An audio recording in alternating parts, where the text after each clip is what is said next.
Welcome to the Your Message Received podcast. And now, taking your message to the finish line, your host, John Duffin. Hey folks, John Duffin here with Duffin Media. Welcome back to another episode of Your Message Received. Your Message Received is the place, the home, the podcast to help you find your best, most true, authentic business voice. Heck, find your best, most true voice, period. Get what you want, find what you need, improve your results, meet the person of your dreams, make billions of dollars. All right, we ain't guaranteeing those last two quite yet, but the fact is all the rest of them I feel quite confident about.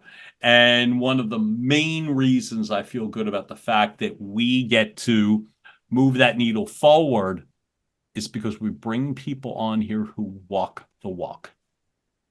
Thank you for continuing to like, follow, share, tell your friends. We love every single bit of it, whether you're watching or listening or both. That part's great, right? But in the meantime, I meant what I said. We got somebody very cool on today who has walked the walk. This person I had the pleasure of meeting based upon a group that we happen to be aligned with. And I think the story is damn cool too. So we've got a strategic business coach, a performance coach, somebody who has created a system blueprint for business owners, helps them create freedom, profit, and impact in their business. And why wouldn't you want that? And in the meantime, it has a heck of a story to tell. Richard Walsh, thank you for showing up for me, man. John, so good to be here. I'm excited for this. Me too. Me too. One of the things that I think about, man, is like I said, when I'm looking for people and going through information and stories and stuff, you and I talked before, and one of the things that matters to me so much is the story of what do you do in regards to resilience? How do you keep going and all that sort of thing? I love the blueprint of your business, and we will get to that. The time management, the time saving. I just think it's a beautiful thing. And I love the fact that beforehand, I'd love to know a little bit more about what brought you to that place, the creation of the business, as well as being able to live that personally. Talk to me about in terms, like I said, as a former Marine, all sorts of things that I am drawn to. I have no military except my dad was in the Navy. I just happen to like it. We got a former Marine. What was that like for you? It was a challenge. It was good, challenged in a lot of different ways. But I think it was part of making who I am. I think when you get to a point where I love to be challenged. I actually, however odd this is, I enjoy suffering. Everything I've done, my sports have always been, it's been cross country. Every step is suffering. That's all there is to it. Okay. When you run a mile after mile, that's suffering. Then I went to the Marine Corps. That's suffering on a whole new level. Then I get out and become a boxer, became a champion boxer. That was suffering. Every day in the ring, getting beat up, if you will, getting punched in the face. And then from there, I did Taekwondo, became a black belt. That's suffering. A lot of training, a lot of hard training. And all during that time, from coming out of the Marine Corps, I'm building a business. That's I love suffering. you saying the fact that you're like, I get beat up in boxing, if you will. I think it's very much you get beat up, and that's the beginning and end of the sentence, right? Yes, What pulled you into the Marines? I mean, obviously the few, the proud, but no one makes someone go. What? I like challenges. But what was it that pulled you there? Well, the funny part of that is I tried to enlist when I was 13, John. I'm a big kid. I was like 6 foot 180, and I'm like, I'm going to the Marine Corps. I really wanted 13. I'm so 13. It's like, I mean, so you're a 6 foot 1, 13-year-old kid. Yeah. So I walk in and I'm like, I'm ready to go. And they're talking to me. They look at me. And the recruiter looks at me and goes, so how old are you? And I go, well, I'm 13, but I'm ready to go. They give me some stickers, said, you come back when you graduate high school, we'll get you right in. I'm like, oh man. Why did you show up at 13 other than the fact that you were ready, so to speak? Aside from like wanting to get out of my house, right? I kind of wanted to do something like that, but I'm drawn to that. What I didn't realize till really much later in life was my influence, and what really inspired me was guys who were I mean, putting their life on the line, right? Sacrificing for others, Mhm. doing the courageous thing. There's just something about that justice. Mhm. There was a level of justice that appealed to me, that kind of became part of my makeup. So the Marine Corps to me was that exact thing. First to fight, all that, Mhm. the best Mhm. trained, the smallest force, all this Mhm. stuff. I'm like, I want to be that. I want to be elite. I don't want to just be in an army. I want to be a Marine, and I want to do that, and the uniform's really cool too. So you get that. And folks, no offense to anybody from the Army. It's listen again. We're like I said, we're equal opportunity here. That's But right. the fact is, but obviously the uniform is really cool. So you get,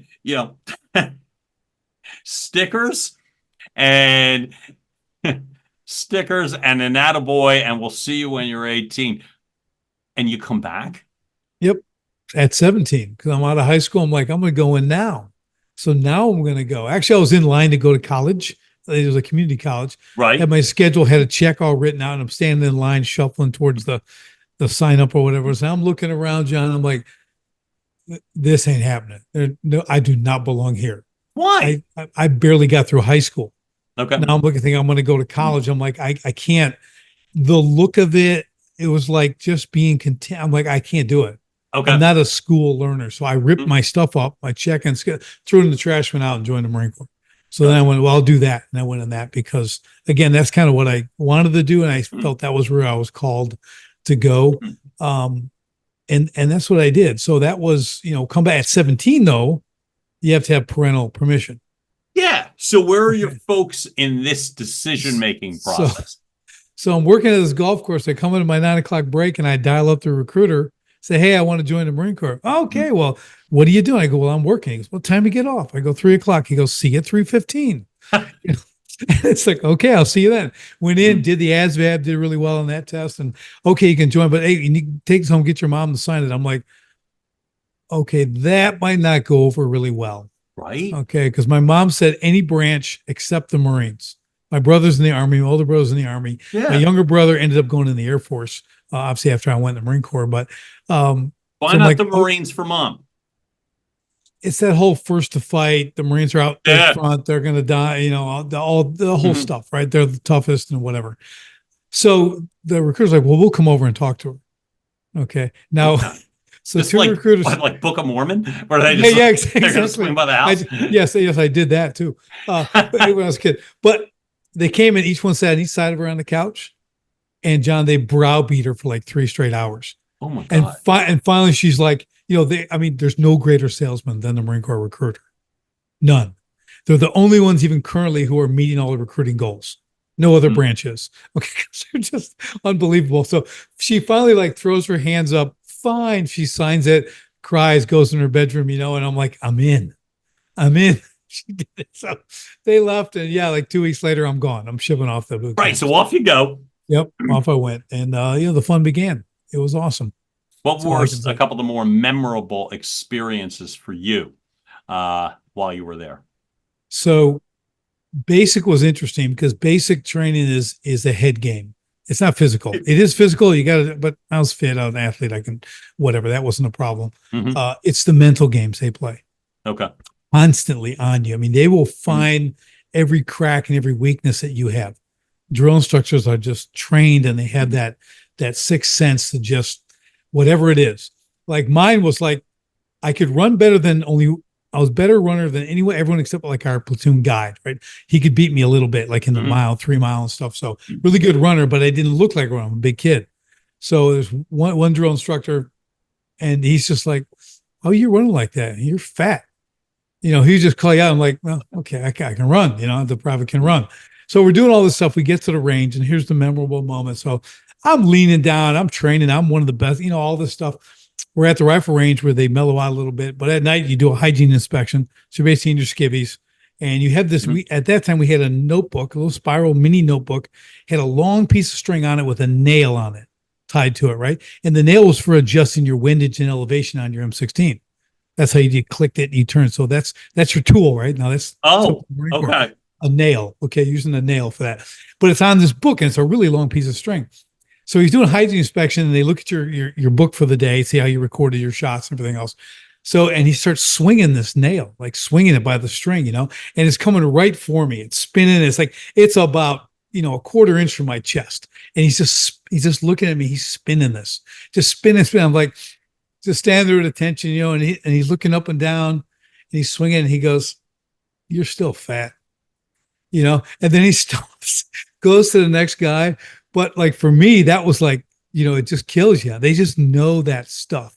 And here that was like 40 years ago, John, and I'm sitting there, I still think about it. I mean, I was just saying, so I guess what I think about is, aside from how cruel that actually felt to me, and I wasn't there, Right. and it wasn't me, what are you supposed to do with that information? And like you said, 40 years later, you Right. can bring yourself back to that Yep. moment and what you were or weren't wearing, and and Right. all that stuff. But what are you supposed to do with that? I know allegedly it toughens you up. What does it do? So it's called negative reinforcement. That's the Okay. term for it. Okay. So, Right. and when you're in the Marine Corps, you have to thrive on negative reinforcement. Mm. And a very, very Why? small percentage of people can do it because that's how they train. Because Okay. you have to take the mental, I don't know if the word's abuse, but you have to take this, Yeah. just the roughness of it because, Mhm. and like I would always say, well, what if you're a POW? You think they're going to ask nicely? They're going to do things. You have to prepare yourself to endure pain and suffering. That's what you have to do. You have to train yourself. My son's going through all that now. He's in the Marine Corps. He's been through all this stuff. But you have to, but I thrive with it because that negative reinforcement makes me work harder. Okay. I don't crumble from it. I like push forward. Okay, I'll do more. I'll do it faster. I'll get leaner. I'll whatever. So for me, it ended up working for me, but I think they really understand that in the Corps, that's what hardens the guys to really endure the suffering that's coming. Got it. So that, and by the way, the explanation helps me far more with that takeaway. By the way, it also, in terms of your own trajectory, I always have a hard time saying that word, so I have to literally slow myself down, which is embarrassing. But the fact is, the trajectory of going from there, and then you become a boxer and taekwondo and all that, and what have you. I would imagine, and running a business. So you had a lot of toughening up experience. You're calling these things challenging, a lot of toughening things up. You're back home and you're kind of rolling at this point, and you're tougher. Just ask you, you're tougher, and and the one swinging the tack or whatever, the nail, the visual. Where did that take you in regards to what were you able to do with that? What were you able to do with that information once you got home? Well, I'd apply it because and I learned this over decades too, even more so, that you take any hard thing you did and you've been through, and then when you're going through the next hard thing or what appears to be a hard thing, you go back to the comparison of the real hard thing. And he goes, "This is as hard as that? I went through that. I can get through this." Love that. Okay. And that's really what it is. So what that also taught me was start reading books of people who have done really hard things. Ernest Shackleton, trapped onto Arctic ice for 2 years, so 28 guys, brings them all home alive. That's kind of a hard thing. Okay, eating penguins and whatever. Okay, so like and I'm complaining about this, right? Like a tax, like I'm complaining about a tax issue. My last sales call, please. Right. Yeah. So it really strengthened me that way. You could always lean into that, like, well, this can't be that bad, if you have something to compare it to. So that's why doing hard things is so important. How old were you when you figured that life lesson, takeaway, whatever, whatever you want to call it? How old were you? I was probably about 27. God, I wish I had figured that out younger. Yeah. That's awesome. At least you got to experience it young. I love that. Right.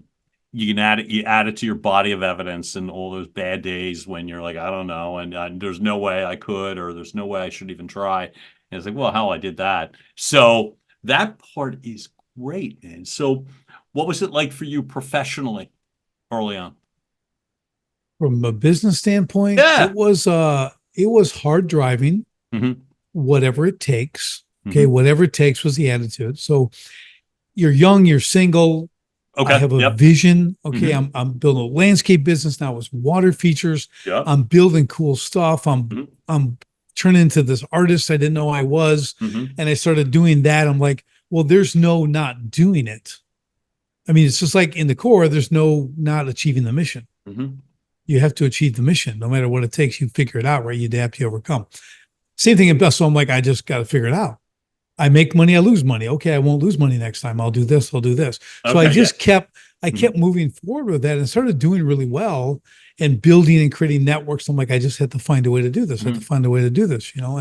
And so I think that level of that ability to suffer Mhm. also created an ability to persevere and create the grit. I think that was kind of already in me, but it gets honed. You can create grit in yourself. It's not like you're born with it. It's just it's an accumulation of experiences Mhm. and what you do with them that creates grit. Right. Wow. So it's really important to understand that everything that you go through is the sum total, right? The Mhm. parts are sum total of the whole. So how do you use all those parts